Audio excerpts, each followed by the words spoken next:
Welcome to TV Swathi fact. Andhra Pradesh Chandrababu, Pawan, జగన్ల కంటే భారీ మెజార్టీతో గెలుపొందిన ఎమ్మెల్యేలు ఎవరంటే, అత్యధిక మెజార్టీ సాధించిన ఎమ్మెల్యేగా గాజువాక నుంచి తెలుగుదేశం ఎమ్మెల్యేగా గెలిచిన పల్లా శ్రీనివాసరావు నిలిచారు.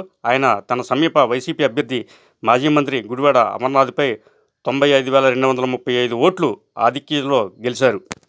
అలాగే గాజువాక తర్వాత భీమిలి నుంచి గంటా శ్రీనివాసరావు తన సమీప వైసీపీ అభ్యర్థి మాజీ మంత్రి ముత్తంశెట్టి శ్రీనివాసరావుపై 92,401 ఓట్లు తేడాతో నెగ్గారు. తర్వాత అలాగే మంగళగిరి నుంచి పోటీ చేసిన తెలుగుదేశం అభ్యర్థి నారా లోకేష్ తన సమీప వైసీపీ అభ్యర్థి మురుగుడు లావణ్యపై 91,413 ఓట్లు తేడాతో గెలుపొందారు.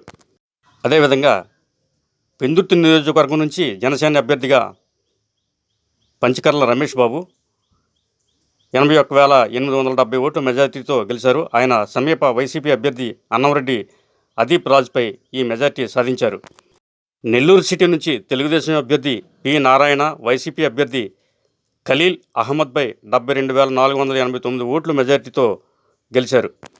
తణుకు నుంచి తెలుగుదేశం పార్టీ అభ్యర్థి అరిమిల్లి రాధాకృష్ణ వైసీపీ అభ్యర్థి కారుమూరి వెంకట నాగేశ్వరరావుపై 72,121 ఓట్ల తేడాతో గెలిచారు.